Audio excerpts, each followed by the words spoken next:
You're welcome to my channel. We are introducing the second topic in strategic management, which is called key concepts in strategic management. So in this video, we are going to look at the key words in strategic management. And the first one is called strategy. Strategy refers to a course of action to achieve the stated goals and objectives. The action that you take to achieve the goals and objectives that you set. It's what we call a strategy. Yeah, a coherent set of decisions and actions that a company will take to increase its competitive advantage or a means of competitively winning battles against your rivals, like military strategies. That's what we call a strategy. Yeah, a unified, comprehensive, and integrated plan for achieving the strategic direction that relates the strategic advantages to a firm to the challenges in the environment. So, the main thing about a strategy is that it is a course of action to achieve the stated goals and objectives. That plan that you come up with to see that you achieve what you want or that you be where you want to be. It is what we call a strategy.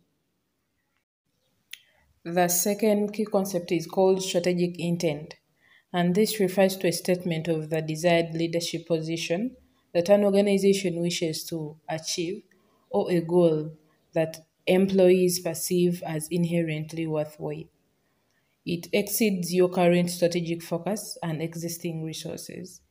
A corporate ambition or obsession or challenge to win at all levels. So strategic intent, it's like a goal that you're trying to achieve, but in the future, yeah, when it's beyond your existing focus or when it's beyond the current picture of the organization and when it exceeds the existing resources, but you're aiming at achieving it in the future.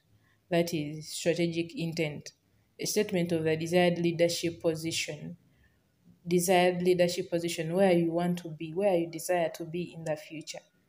Yeah, that an organization wishes to achieve.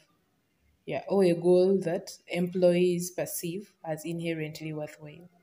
Yeah, so strategic intent, it's where you want to be, where you desire to be, or the goal that you want to achieve. Another concept is called strategic stretch, and this refers to the strategic planning period adopted by the organization, a period within which your chosen strategy will favorably work because everything is changing. So it is the period that you choose whereby you expect maybe 5 years from now, I would have achieved this and this. 5 years from now, I want to be this and that. Yeah, so that is called the strategic stretch, the strategic planning period adopted by the organization. Another key concept is called competitive advantage, and this looks at the internal factors that enable an organization to have market superiority or leverage or an edge over its competitors on a sustainable basis. And it must be valuable, it must be rare and limitable. Yeah.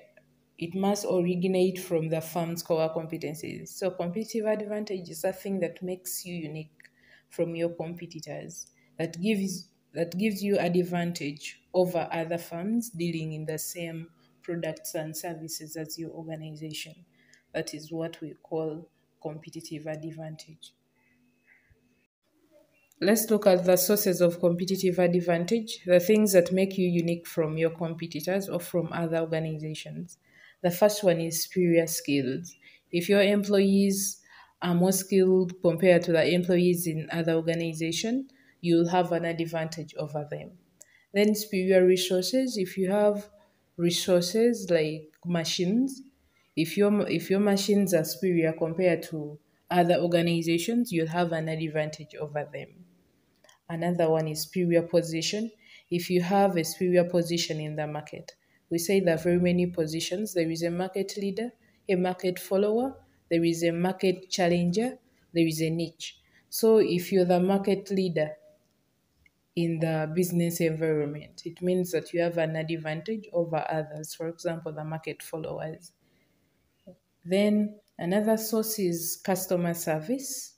If your customer services are better than those of other organizations, you'll have an advantage over them. You'll have more customers compared to them. Then continuous innovation. If you keep on innovating in your business, like coming up with new things, new ideas of doing things, yeah, when you're not rigid, yeah, you're likely to have an advantage over other organizations in the same business. Then another one is superior technology. If you have advanced technology in your organization compared to the rest, you will have an advantage over them because most customers want advanced things. No one wants things of long time ago. Then superior quality. If you produce quality products and services, you're likely to have an advantage over those that produce normal goods and services. Yeah. Then another one is government protected monopoly. If your firm is protected by the government, yeah, and when you're a monopoly, whereby you're the only firm that exists in the market, of course you'll have an advantage. Then patent rights and copyrights or accumulated brand equity. If you have copyright, yeah, you will have an advantage over others because your things cannot easily be copied.